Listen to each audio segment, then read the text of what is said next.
Okay, good morning. We'll start as usual with our Torah and then go on with our halachic discussions. In this past week's parsha, Ba'alotcha, unfortunately, after getting to the peak of Am Yisrael's journey after exiting Egypt and crossing the Reed Sea, and then receiving the Torah, Mount Sinai, and then being there for almost a year in Mount Sinai, as we learned from from 2 days ago's Parsha, that they had left Mount Sinai 10 days short of a year being there in the mountain. And then they were on their way heading towards Eretz Yisrael. They should have made it within 11 days, as the Torah tells us in the beginning of Parsha Zvarim, that it should have taken them 11 days journey, and Hashem even made it quicker for them. Vayibin so Aaron, that the ark, made it even more convenient, and maybe miraculously, they got there within 3 days in the end to the most southern border of Eretz Yisrael. But then right after Vayibin so Aaron, in the Torah, where it's signified by an opposite nun on either side of Vayibin so of Nucho Yomar, two opposite nuns like parentheses, like showing this is something that's separate on its own. Right after those two psukim, we begin the complaints. Vayam ki mitonenim rabo oznei Hashem. And then the asafsuf asher b'kirbo yitavu ta'ava. They start complaining, and then they want to have more food, more types of food. They speak about how they recall all the different types of foods they received in Egypt. They had in Egypt the avatichim, the abetzalim, the ashumim, the akishuim, all these different types of foods. And here all they have, bilti naman eineinu. All we have is the man. Benafshenu yaveisha. We're dried up. It's not exciting anymore. It's not interesting. So the Torah immediately after that describes what the man was. We should understand what the man consisted of. So the Torah says, "Ve'aman kizra gad lavan ve'ta'amo ketam leshad hashamin, beredet atal al ha'machane redet al alav," and so on and so forth. 3 psukim. The Torah spends 3 psukim to explain to us what the man was all about. And Rashi says, "Mi she'amar ze lo amar ze."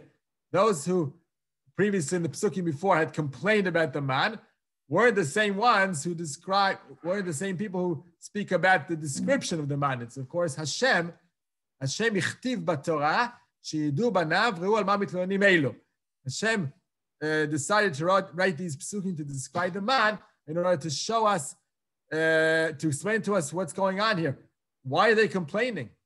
What are they complaining about? They have it like Gan Eden. Everything is supplied to them. No need to work hard. It gets and anything you'd like to taste.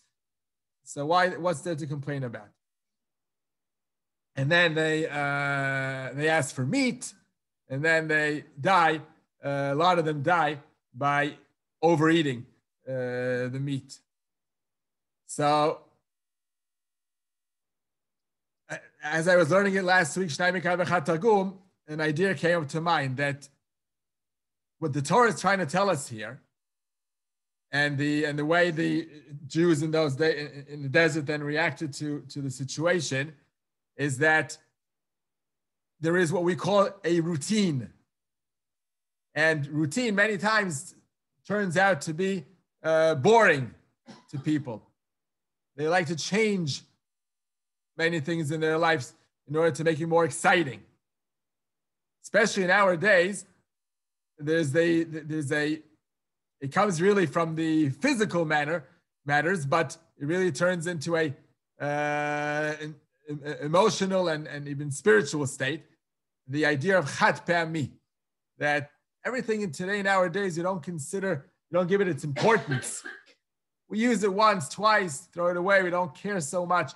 Our clothes, of course, chat pe'ami dishes, cutlery, but even things that should not have been chad pe'ami, should not have been disposable and get rid of easily.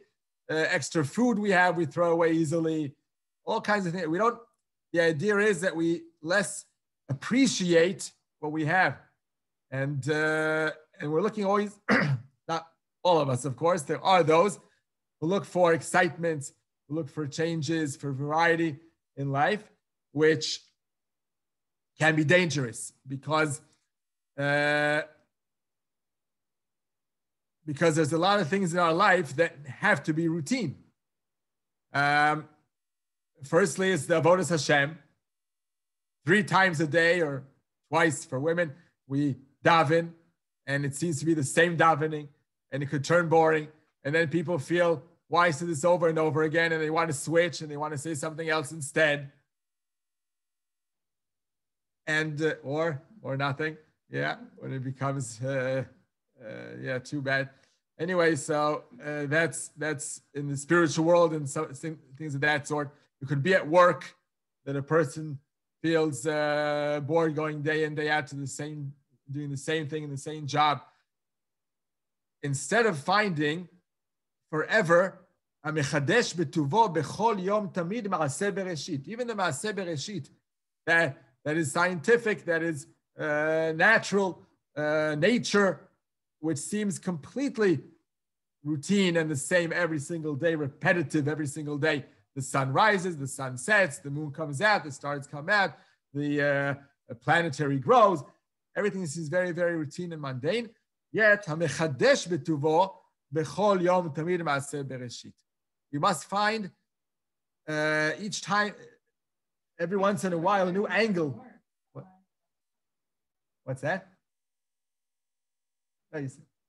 Okay, yeah. So we have to search and find. There is endless good in what we're doing, what we're involved in. And each time we find a new angle, like speaking about prayers. So the best possible way to have kavana in our prayers and not to make it routine and boring is that every once in a while, every few weeks, every few months, we should try and learn iyun tefillah before davening, not during davening. Before davening, we should learn a commentary, a new idea about a line that we're used to saying repetitively every single day. But if you find a new meaning to it, like just I'll throw an example just for such a thing. A few years ago, I had class on understanding our tefillah in the men's Sunday morning class. So we went through every single line or word of tefillah. So when we got to Ashrei is one of the most repetitive, over and over again, every single day, 3 times a day. So within Ashrei, I found a Malbim, which really excited me, where it says, Do ledo yeshabach ma'asecha ugvurotecha yagidu. So it seems like the David Melech is telling us that every generation will praise Hashem. Do ledo yeshabach ma'asecha ugvurotecha yagidu, and they'll declare and announce the mightiness of Hashem. But the Malbim comes and explains the following. It says, Dor ledor yeshabach ma'asecha.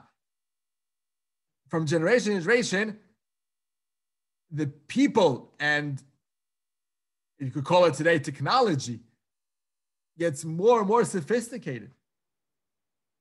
Gets better and better. Gets perfected more and more. Dor ledor, it's not from the point of view of us praising Hashem, yeshabach ma'asecha. Rather, it's sort of like ishtabchu ma'asecha. What Hashem creates from generation to generation gets better and better. That's a totally new meaning. And that's what we also wish for ourselves, that our children turn out better than us. We're not jealous, we're on the contrary, we're proud. Our children are greater than us. So that's what the meaning of this pasuk is. So it's a nice new way of looking at this one pasuk that we say numerous times over and over again. And that can excite us when we say it with this new meaning. And there's many, many, many examples of such. And related to, as I just spoke about children, marital life and family life, there too, there's a great danger of nafsheno yevesha bilti lamananenu, to perceive our life as boring, as dry, because it's repetitive over and over again. as Am Yisrael were complaining about the man. Even though, again, the Torah tells us in 3 psukim how great the man was and how they could find each time a different taste.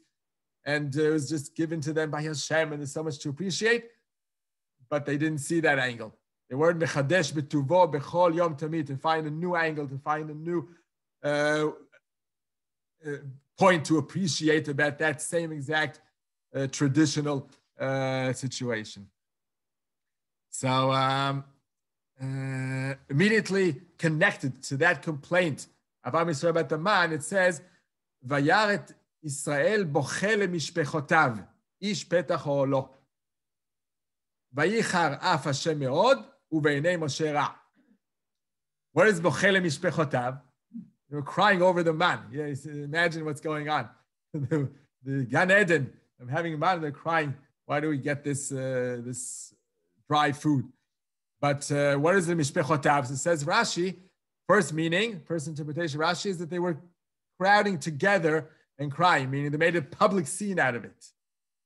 Mishpechotav, they got everyone together, almost like a demonstration, demonstrating all together against the man. We don't want man.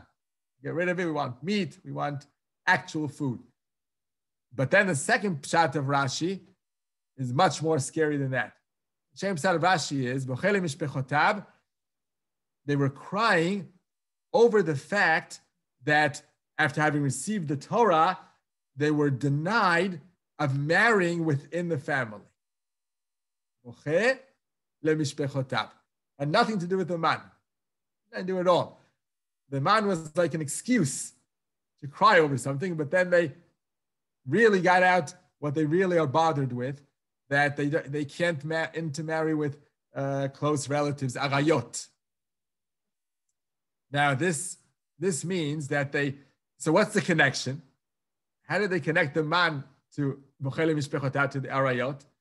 So the Siftei Chachamim quotes Samachron, which explains very technically that the man really detected and announced and declared every mamzer that was there, because they had, I guess, committed adultery and things of that sort, and it got them to, and the man made it public. How?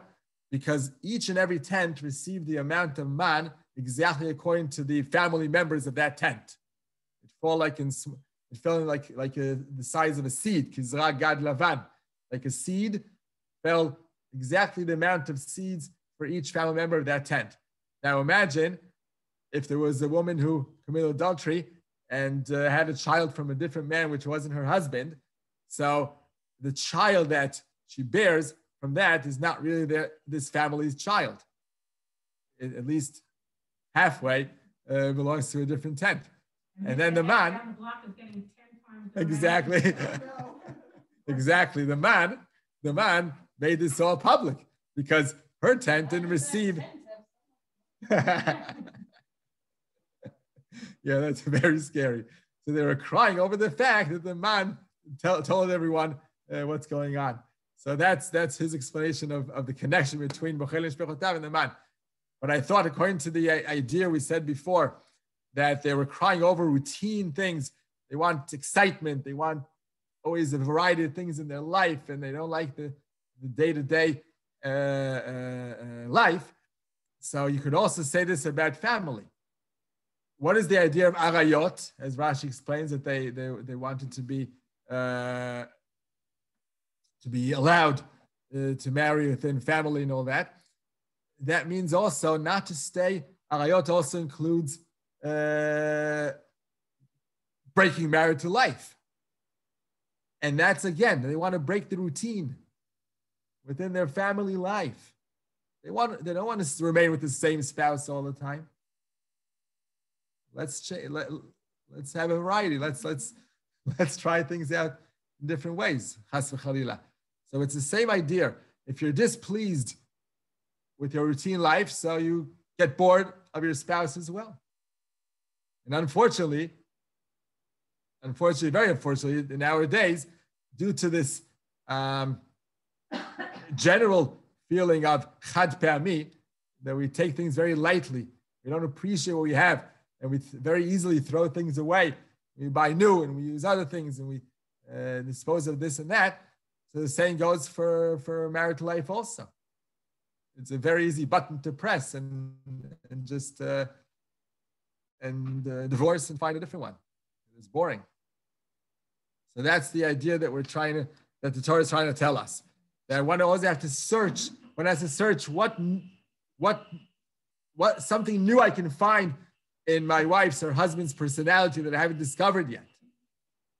Let's make from within the routine. Let's find the good sides, nice new sides that are sides that we haven't seen yet. Let's always search from Mechadesh B'tuvo B'chol Yom Tovim Maseh Bereshit. Let's find the good parts that are new to us, fresh, refresh our connection by looking deeper into each other's personality and discovering new good attributes in our spouses. It's again that same idea. Instead of breaking the routine, let's find the positive sides within the routine. That's how it connects to both parts of the man and Bochel Mishpechotav. And we hope we learn the lesson not to switch easily all kinds of things in our life, rather to find a deeper meaning of what we're involved in anyhow. Of course, here and there, it's definitely important to air out a little bit and vacation a little bit and change atmosphere a little bit. That's definitely important. But more important is to search and find deeper in our daily life what is nicer and nicer, better and better as we go along. Okay. The famous also Rabbi Ben Azai, not Rabbi, Ben Azai, who says that the most important pasuk in the Torah, it's in a dispute with Rabbi Akiva, who says, he says, Et hakeves echad ta'aseh b'boker, ve'et hakeves hasheni ta'aseh ben ha'arba'im. That's again the same idea.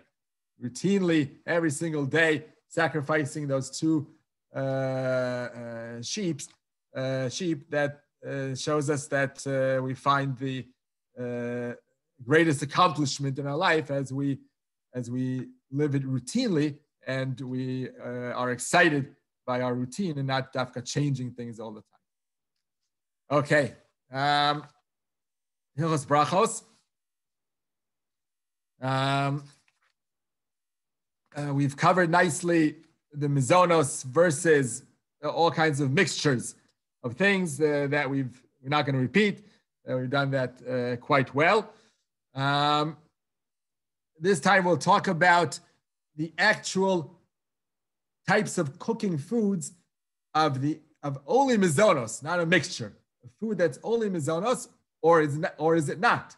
To find out if it's Mezonos or not, depending on the way you cook it, the way we prepare it. So we'll start with bulgul, which is split barley or split wheat. Chita?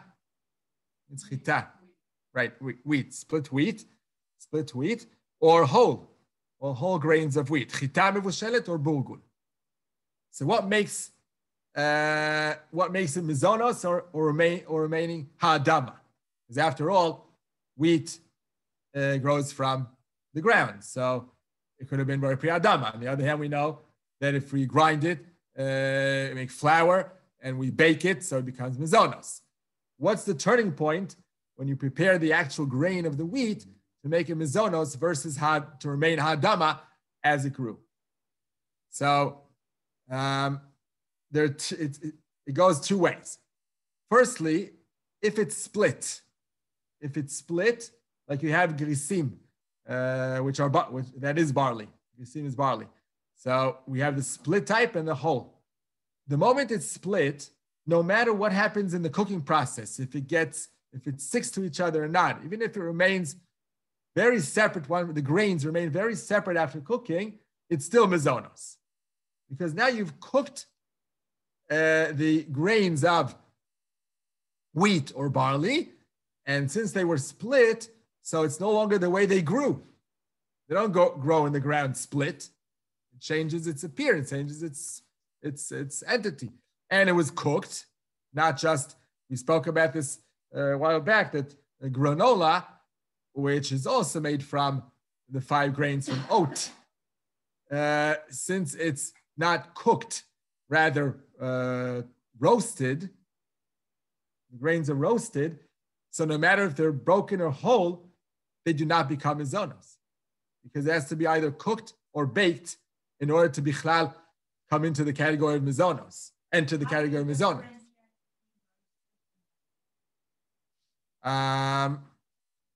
Yeah, that's a good question. The main point is that it softens it up or dries it up.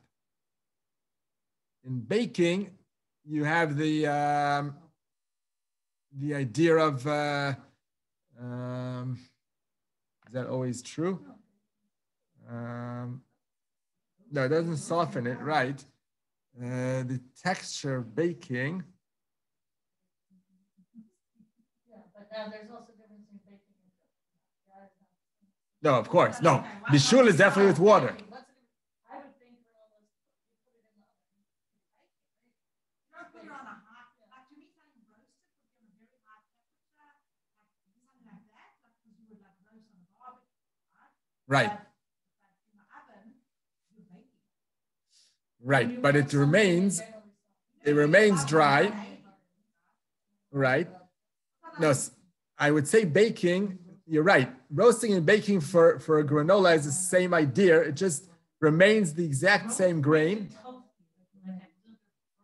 That's what I meant. That roasting makes it like very flaky.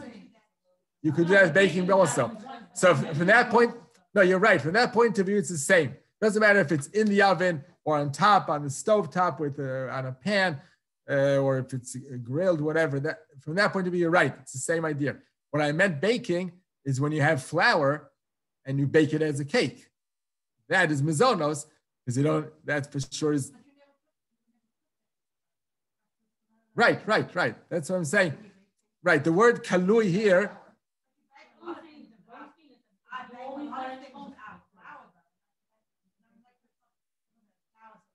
No, so then it's not mezonos. No, talking about the process of processing something that has the mezonos ingredient in it. So if you bake a cake or cookies, that's of course obviously mezonos. That's like cooking. Cooking and baking, it makes the same process, leads to the same bracha in the end. But when you toast, roast, or bake also, but whole flakes, like granola, whole flakes, and no, but then even if they're broken, and has split oat flakes, since it doesn't go through the process of cooking, and it's not ground into flour and made into like a cake and baked like a cake, any other way, meaning the one that's roasted, or you could call it baked also, just heat alone, no matter if it's broken, split, or whole, it remains ha'adama. That's ha'adama. Doesn't change to bracha.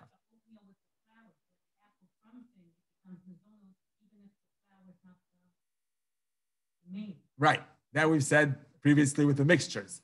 Unless it's just there to stick things together, or it's just a...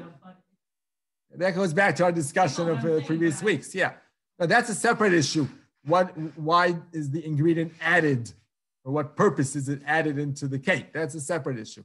But the moment it's flour made into flour and baked as in a cake, then usually it would be mezonos. Depends, yeah, but then it depends why it's added. Back to the burgul, which goes through cooking process, or the wheat kernels that go through cooking process. Then it depends. If we're talking about split, then no matter what happens to it, end all result, connected or disconnected one from another, you see the flakes disconnected or they're all one chunk together, that's mezonos, because it was cooked and they're split. So it's not the way they do, that's mezonos. The moment, if it's whole grains of burgul or barley, then it depends. And you cook them, then it depends. If they stick to one another and you get like a daisa type thing, and they're all stuck to each other, like sometimes rice would stick. Yeah, right. But they can even be whole. They can even be whole grains. You don't ground it. Whole, but yet they're stuck to each other. Then it's mezonos. But if after the cooking process they went through, they are quite separate one from another, then they're hadama.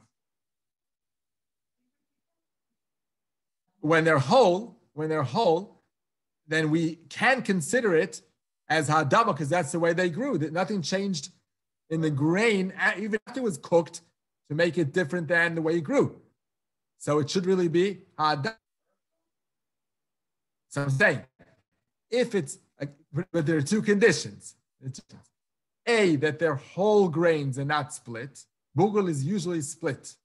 And therefore, no matter what, even if it's separate one from another, when it finishes the cooking process, it's still mezonos no matter what. But if it's whole grains that weren't split, like whole barley, grisim, whole, or if there is such a type of bugel that's whole, then it depends. And it went through a cooking process and not just roasting. Roasting would be adama no matter what. Cooking, now it depends. If it gets stuck together, the whole dish, the whole food in the pot gets as one clump or even a few clumps, but it's like a cholent, right? That's exactly a good point. Right, but even if you could, but it's clumped together. There's something there that it's softened up so much that it clumps together. Even if it can, like clumpy rice, that's what I said. Sometimes rice is like that. Yeah. Yeah.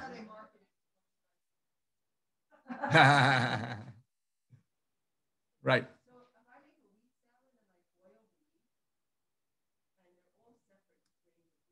Right, and whole.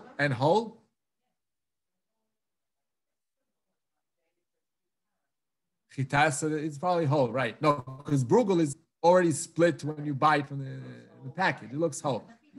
So that's hadama. Yes, that's hadama. What's that? Frika?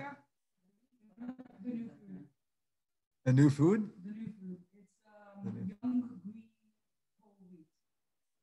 Young green whole wheat. Okay, well, how do you process? What do you do to it? You cook. You cook it, but it stays separate. Each one separate. So it's hadama. So that's hadama. Oh yeah, it's healthy. It's a health food. Right. Okay.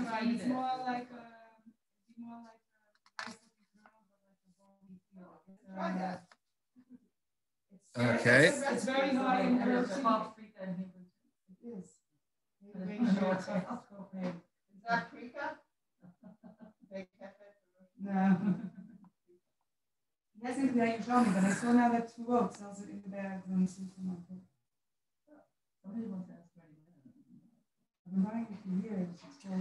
Now here, so wait, what Tova asked now, he discusses this here in the book.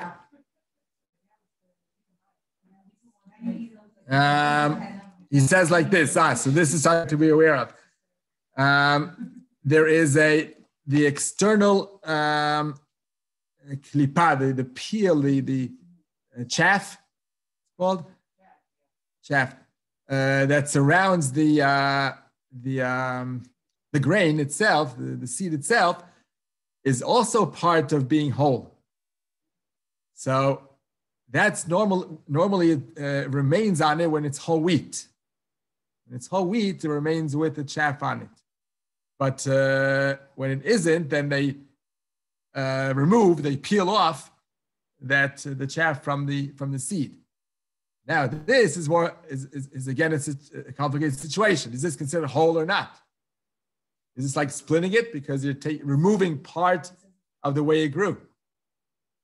So that's a machloket, that's a dispute.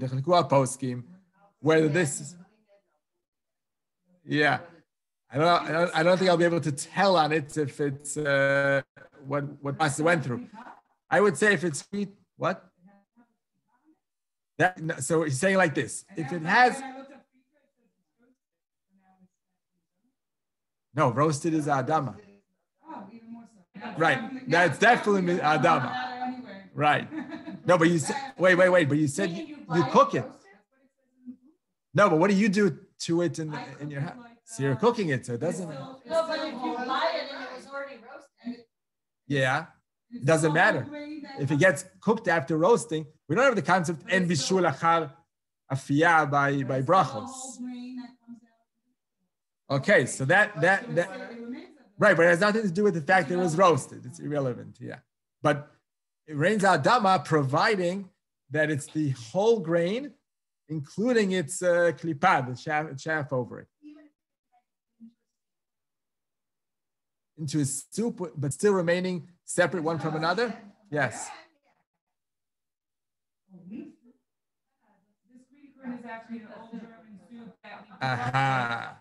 No one knew Okay. that. My mother only imported this from Germany until last year when I told her, Mom, just go on Amazon and buy Krika. It's all over the world. It's the biggest, healthiest Aha. soup. They were importing So from she knew about it the Germans have been making many years ago. Aha. From Germany. So return back to in use now. So yeah, even if it's even as a soup, it remains adama. If it's totally separate from another, it remains adama. Now, the problem is when you remove the chaff from it, the kippah off of it, then there's a machlokes of poskim. Is that considered now not whole anymore? And if it's not whole, then we said any way that you cook it, doesn't matter what happens in the end to it. It's mezonos. Whereas if that's considered still whole because the seed itself wasn't split into or broken into pieces, then it's hadama. So this is a dispute. Therefore, he says, and by the way, it has to do with, of course, the bracha chorah also, mezonos ala michya or hadama and borei nefashos. So on this, he says that we should try our best. That's how we always solve such situations in brachos. Try to eat it within a bread meal, because then you don't get into the problem of what bracha to say. Right, that's a kapet for sure. It's not a good way to solve issues. But then, okay, it's truth of the matter is, any bracha of these two that you choose, you would be okay, because mezonos covers all foods besides water and salt. If by mistake you made mezonos over an apple, you're covered. So definitely in this case where it's a dispute whether it's a hadama mezonos because they removed the chaff, so it's maybe not considered whole, so it could be mezonos. On the other hand, maybe yes, it's hadama. Mezonos covers everything anyhow, and so is hadama. No, but so is hadama. That's also true for hadama in this case. And even if it should be mezonos, no one can tell you that if you said hadama, or something that grew from the ground. No question that this were or frika or barley, whatever it is, grew from the ground. It's definitely not a lie. Even if by mistake you would say hadama, no, over cake, I'm not sure. That's interesting to find out. If by mistake you say hadama over a cake, which is meant to be mezonos because of the wheat inside the flour, but it still came from the ground. But maybe that changed its appearance totally. You can't tell anymore that it grew from the ground. You don't see any evidence to it in the cake, and maybe that wouldn't work out even b'diavad. You say hadam, but in this case, of course, it would, because you see the grains. You see the whole grain of the wheat cooked in a wheat salad. So hadama should definitely work out for that as well. So any one of the two you choose would be okay. So bottom line, he says try to eat it within a bread meal, or you can always choose to have a definite mezonos food, a definite hadama food, and then eat this salad, this wheat salad, or any type of thing that you make, which is whole but yet peeled. When it's peeled, that's the question, if it's considered whole or not. So there isn't much of a way out of this. He does quote here in the end, the Sha'ar Tziyun, who is the Mishnah Berurah, who really also couldn't finalize in the end what to do because it's a dispute between two camps of poskim on either side. So, but in the end, then the Sha'ar Tziyun does write that again, it's like there's no other choice whatsoever is to say Ha'adama. That's what he says in the end. No other choice whatsoever. You can't eat another Mezonos, different Mezonos, clear Mezonos, and clear Ha'adama. Then in the end, then choose Ha'adama.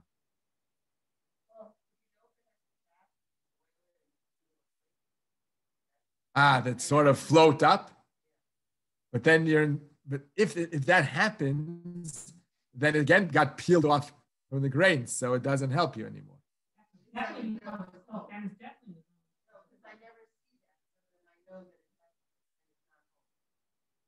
Oh, you've never seen? Uh-huh.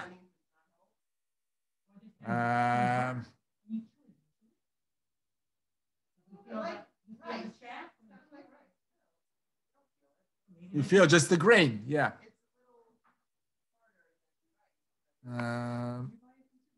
Yeah, I don't know how to detect. Maybe if you feel, you could call the company, or maybe if you take the dry before you cook it and try to feel. Yeah, try to unpeel it. If there's a peel there, it should unpeel somehow, no? I would assume. So if there isn't, then it was peeled off already. That means it was peeled off. And then you're exactly in our situation that it's problematic to tell whether it's, again, even if it was cooked, that's the whole idea. Even if it's cooked, it's not necessarily Mezonos because it's whole and it's separate one from another. Remember, those are the criteria. Whole and separate remains Ha'adama. But again, just peeling is not necessarily considered not whole. That's our problem. The fact it was just peeled, but what's that? Exactly. That's where we're stuck with the bracha, whether it's Mezonos or Ha'adama, because we don't know how to decide in the end. Bottom line, the Sha'ar Tziyun does finalize to say Ha'adama, but it's not clear at all.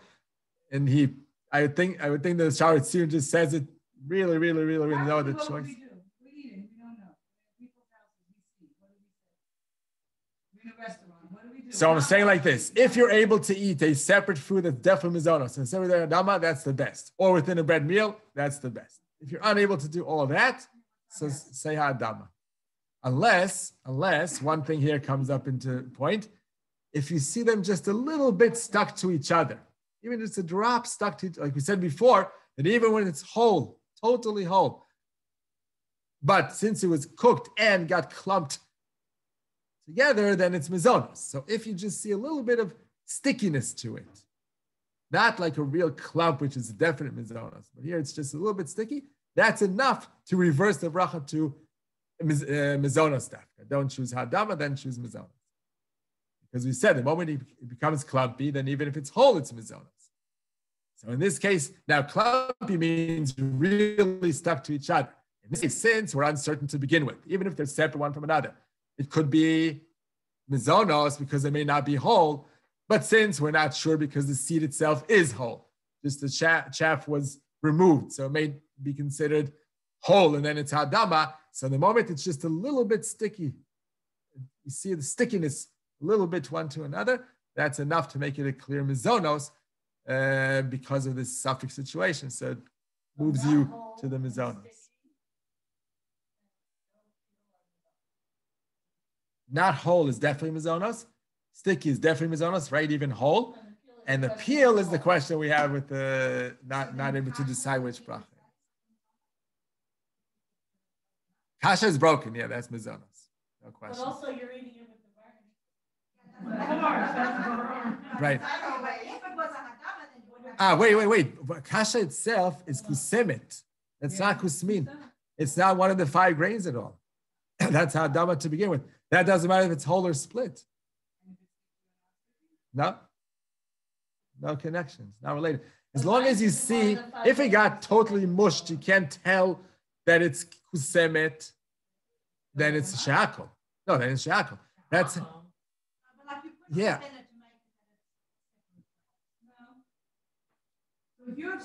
if it's totally blended, Not blended. It was the Wait, no. We actually washed. Wait. The two things. There's kusmin and there's kusemet. It's very totally different. The kusmin is spelled, right. And kusemet is the kiknit. And it's totally sticky. No, it's a kaf anyhow. Yeah. No, it's delicious. It's no, but it was a stew. It was spicy. It's like a stew. Wait, where was this? Lamb. Oh, it's very good. Very good. Okay, but we washed first, so you're not going to say right, doesn't matter anyhow, right? Not because of that. Yeah. So again, it appears like blended. It looks like oatmeal almost. Like a stew. It's like a porridge. It has spinach and siman and cashews and tofu. Wow. This is extra healthy, like a energized. And sweet potatoes. So if it's visible, you can tell that it's a kiknit. Right, because you can tell it's not mushed. If it's totally mushed, then it's shehakol. If it's not, right, then you see the pieces. Even if they're cut, because only rice is different than all other foods. Only rice is different because it's the most important non-5 grains grain. It's this. Yeah, no, but rice has its own entity, really alone. To be mezonos and borei nefashos in the end. It's very unique. So rice is the only thing. It's very unique because I guess in those days of Chazal they used it as the main filler in their diet. Yeah. So that would have been shehakol. If it's totally mushed to a point where you can't tell that you can't see the grains at all, then it's shehakol. That's like the same pisu. Yes, of course. We did this way back when we did the soups. No, so that's different. The moment you have chunks that are visible, we said even by the shapes, that doesn't matter because it's in the same soup, in the same serving in the bowl. No, that's not considered. No. We have to only if there are pieces that are. But it's like soft. Like if your eyes were closed, you wouldn't see. Eyes are closed, you can't see anything. You wouldn't know. Okay.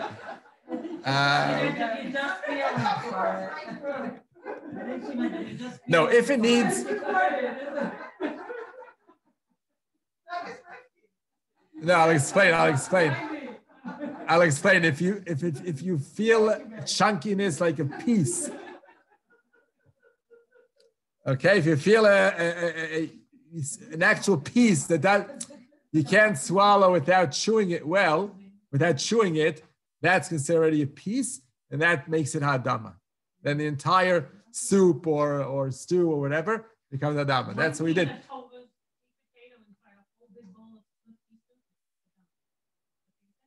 Right. But wait, sweet potato kugel?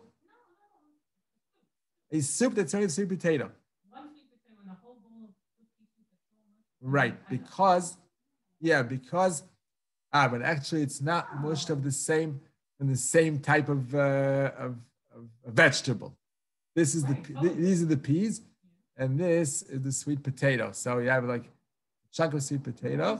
If you would have like peas. Does that apply to Grains Mezonot vegetable soup? When the mushroom barley soup, what if it's puree? No. No, barley is mezonos no matter what. Of course. Okay. Because that's how. Right. Like a chum. Yeah. Like a chum. Barley, like cake. It doesn't matter. Cake, you can't see the wheat. It doesn't matter if you can't see the big part. Correct. Mezonos has nothing to do with being visible. Mezonos is the importance of the grain no matter if you see it or not, it's the ingredient there that makes it important. Only those 5, right? Not even rice, by the way. Rice, if it loses its appearance by making it a porridge type that's completely blended, it depends. If you can't tell that it's made of rice, you can't see the grains of rice and the shehakol. All those things of Mezonot taking over the bracha don't count for rice. Rice becomes like a regular. No, sorry. No. Rice. Yeah, no, rice is Mezonot. Because of the spring rolls. It was rice, it doesn't count like the other Mezonot. No, the majority minority for sure rice doesn't count as kosher yesh, but that's for sure. No, I'm just thinking now of rice. Actually, rice is coming up the next section in this chapter. Let me check 1 second.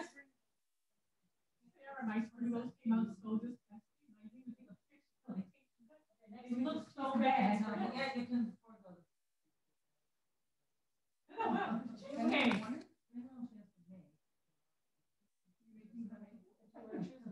They tasted very good, but they look so not professional. Does yours look nice? Oh, here we are. No, sorry, I'm sorry. I'm wrong about the rice. Meaning the fact that it doesn't, majority minority, it doesn't act like the 5 grains. That's definitely true. That if you have minority of rice within a mixture of food and cooked together, it doesn't get the mezonos over the entire food. That's for sure. That's minority like any other food that we don't say the blessing of the minority, say the blessing of the majority. But this is exactly the next section in our chapter. Rice does act like mezonos, like the 5 grains, and even if it's completely blended, make a rice kugel that you can't tell at all. You can't tell the grains of rice at all. You don't see the appearance of rice. It got completely blended. It's still mezonos. That does act like the 5 grains. Yes, from that point it does act. Any other fruit or vegetable that's blended becomes shehakol. But rice remains mezonos even if it's completely blended and completely squished and made into something that you can't tell that it's rice. Okay? So that's where rice is like the other 5 grains, and but not by majority minority that we don't count it. We'll get to that, I guess, next week. We'll get to the section of rice altogether. We'll discuss rice next week more in depth. Every bracha would fail your class. What can we do? That's we. So crazy. I know, because pattern of brachos. And it's all being like, I know, it's shattered. Yeah, it's very hard to learn. Yeah, I understand. It changes our thinking, our knowledge. Yes, that still would still be shehakol. It wasn't pieces. It was like a blend, like.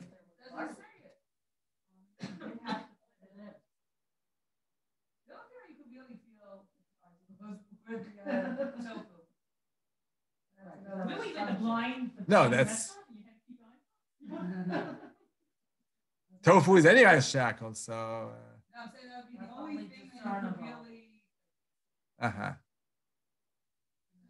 Okay.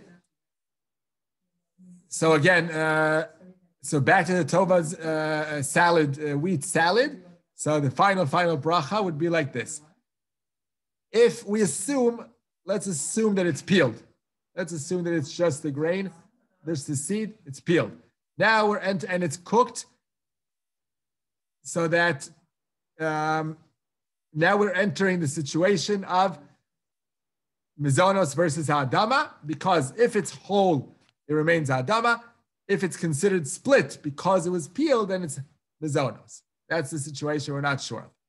So if it's totally separate one from another, in the salad you see the seeds totally separate, then I would say ha'adama over all this, even though it's questionable ha'adama mezonos.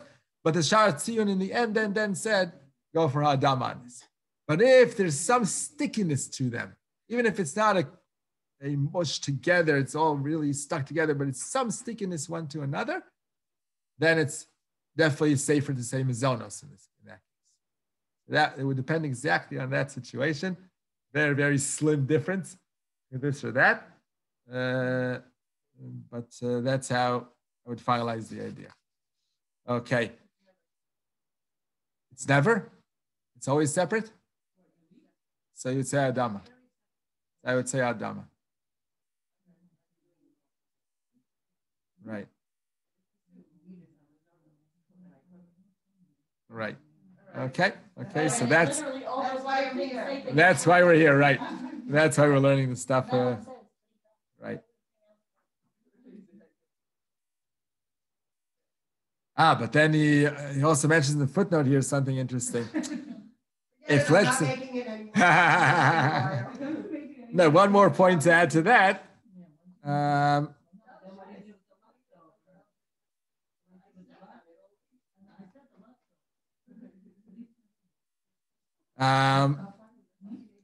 What happened? No, this is just a small completion to all this.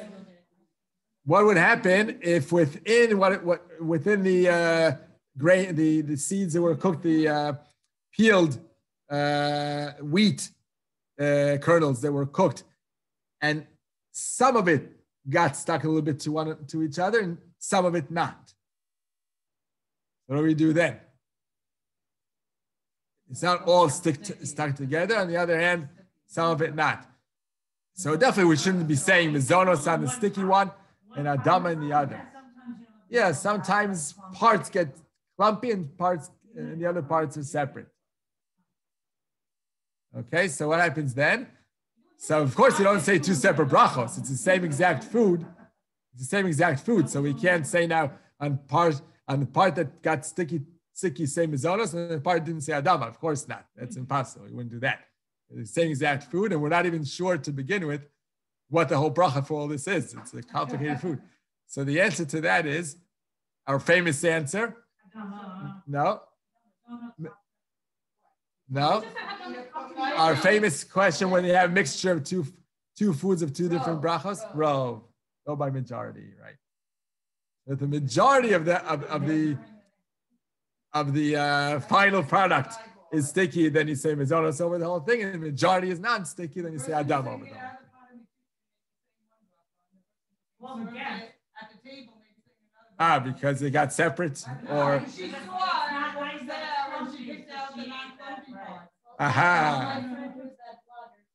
right. So within that same pot, you saw the most was sticky, but you took out the one that wasn't, so it's Mezonos.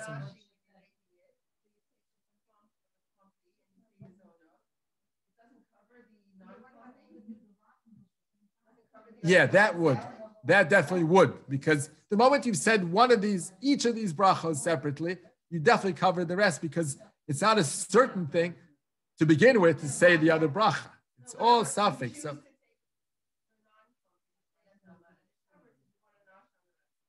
true, both ways it covers, right? But he's telling us that if you have it in your plate and you see some clumpiness in it and some not, then decide over the entire dish in front of you, according to majority, which bracha to say. That's what he's saying. Yeah, you know, that's complicated. Yeah, right. Right. Don't get too sophisticated with them, because they'll lose it. They'll lose it.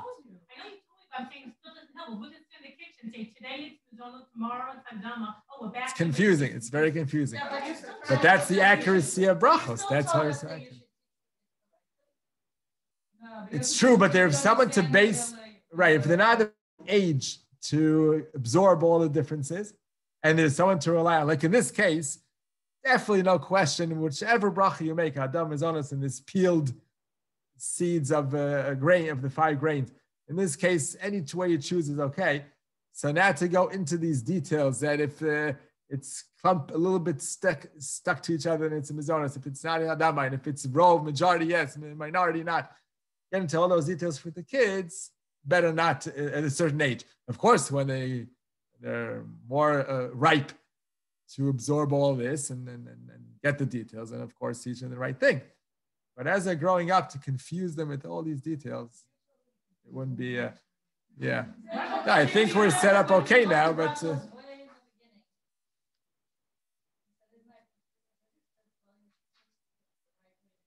which case? A long time ago. Yeah. without.